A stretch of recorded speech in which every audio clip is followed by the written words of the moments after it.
지난 4일 열린 공군 사관학교 제68기 졸업 및 임관식장. 한국형 전투기 KF-X 모형이 눈길을 끌었다. 대한민국 최초의 전투기인 F-51D 무스탕과 나란히 전시됐다. 지난해 경기도 성남에서 열린 서울 ADX 2019에서 일반에 처음 공개됐던 바로 그 모형이다. 우리 기술력으로 국산 전투기를 개발하는 한국형 전투기 개발 사업은 지금으로부터 19년 전인 2001년 3월 공사 제49기 졸업식에서 고김대중 전 대통령이 최신의 국산 전투기 개발을 천명하며 본격적으로 시작됐다. KF-X 2022년 초도 비행 예정. 카이는 미래 전장 환경에 적합한 성능을 갖춘 국산 전투기 KF-X를 개발하고 있다. 지난 2015년 12월 체계 개발 계약을 체결하고 이듬해부터 본격적으로 개발을 시작했다. 건군 이래 최대 국방연구 개발 사업이다. 현재 국가정책 사업인 KF-X 개발 사업에 대한 위험 부담을 줄이기 위해 기관별 의견을 조율하고 있다. KF-X 사업은 지난해 9월 상세 설계 검토 회의를 완료했다.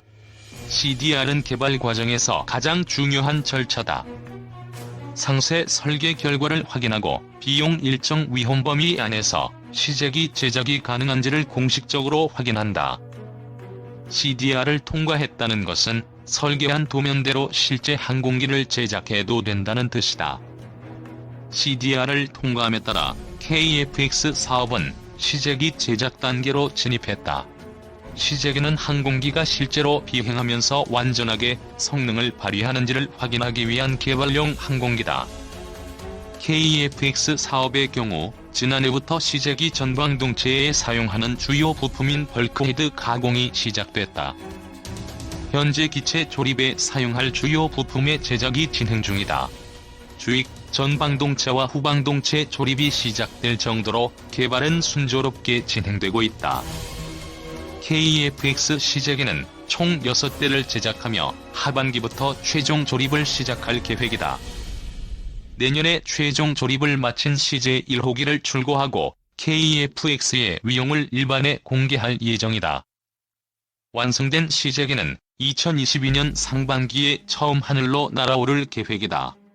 그 전에 다양한 지상 시험을 거친다. KF-X 시제기가 첫 비행에 성공하면 대한민국은 초음속 전투기를 자체 개발한 항공 선진국의 반열에 오르게 된다. KF-X는 2022년 초도 비행 이후 지상시험과 비행시험을 반복하며 설계를 검증하는 과정을 거쳐 2026년까지 개발을 완료한다는 계획이다. KF-X는 개발 초기부터 독자 성능 개량이 가능하도록 비행저 컴퓨터와 임무 컴퓨터, AESA 레이더, 전자광학 표적 획득 추적 장비 같은 핵심 항공 전자 장비를 국산화 개발 중이다. 아울러 무장 능력은 1단계 공대공 능력 확보, 2단계 공대제해 능력 확보로 추진된다. 개발이 완료되면 공중무쇠 확보는 물론 지상 해상 표적에 대한 정밀 타격이 가능한 핵심 전력으로 운용될 전망이다.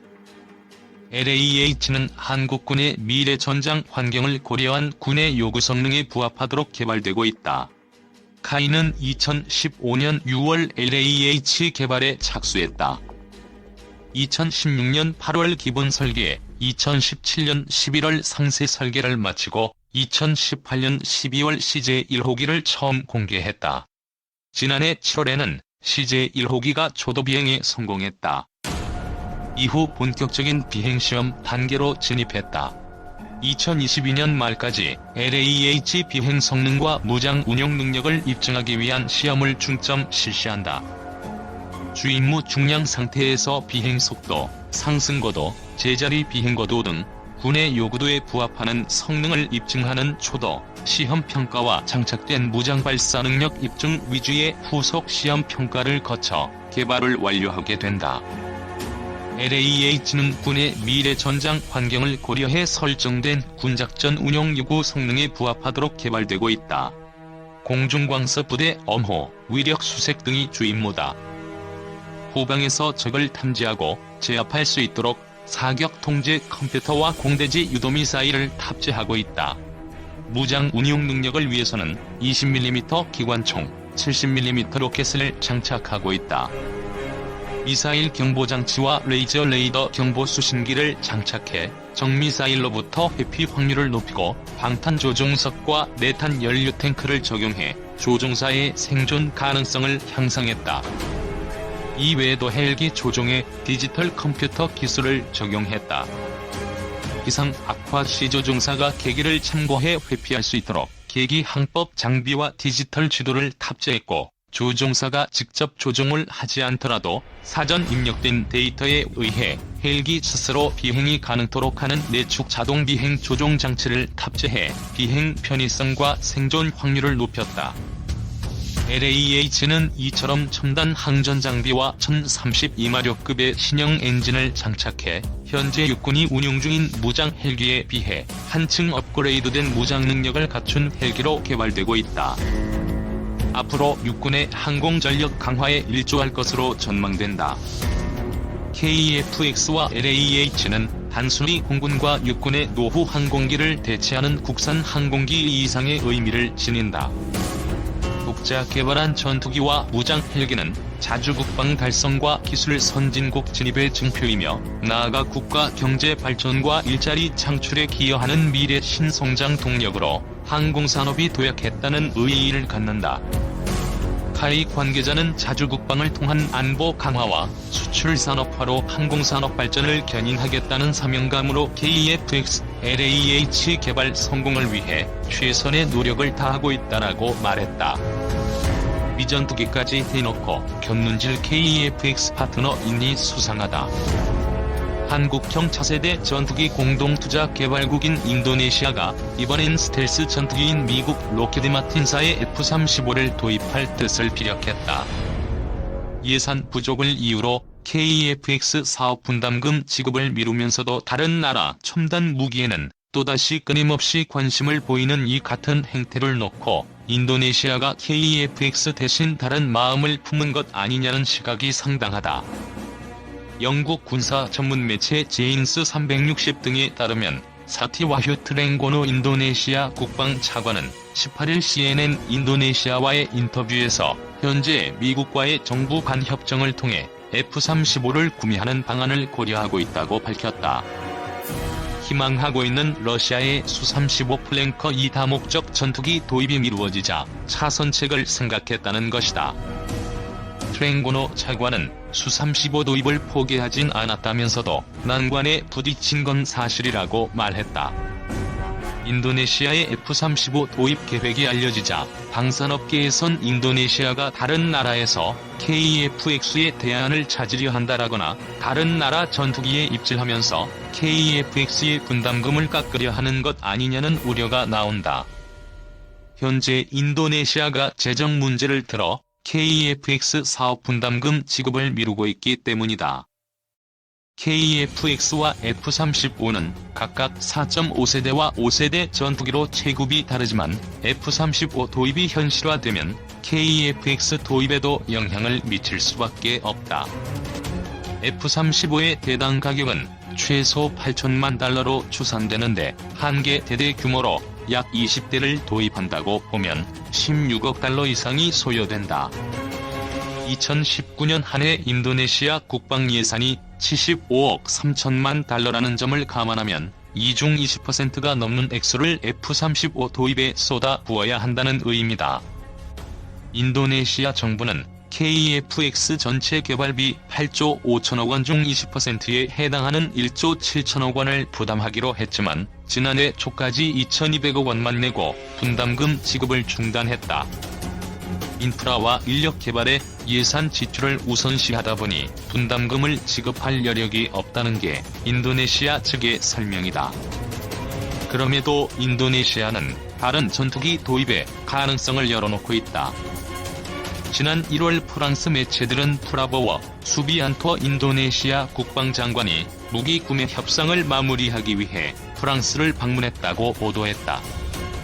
수비안토 장관이 관심을 보인 무기에는 대당 가격이 최소 1,500억 원 이상인 프랑스 닥소의 라팔 전투기 48대가 포함돼 있었다. 사실이라면 7조 원이 훌쩍 넘는 사업 예산이다. 다만 인도네시아 정부는 해당 보도에 대해 공식 부인했다. 방산업계는 이밖에 인도네시아가 미국 로키드 마틴사의 F-16V 전투기 약 32대 구매 계획도 추진하는 것으로 파악하고 있다. 또 인도네시아 국방부는 지난해 말까지 수-35 구매 계약을 체결하기로 했다고 한다. 11대를 11억 4천만 달러에 구입한다는 세부 내용까지 외신을 통해 전해졌다. 상황이 이렇게 흐르자 한국 입장이 난감해졌다. 인도네시아를 방산업계의 신남방 정책 국가로 꼽고 KEFX 사업 등에 대해 공을 들여왔기 때문이다. 문재인 대통령과 조코 위도도 인도네시아 대통령은 지난해 6월과 11월 열린 정상회담에서 KEFX 사업의 원만한 추진을 협의한 바 있다. 정경두 국방부 장관도 같은 해 12월 마흐푸드 MD 인도네시아 정치법률안보조정 장관을 만나 KEFX 사업 성공을 위한 협조를 당부했다.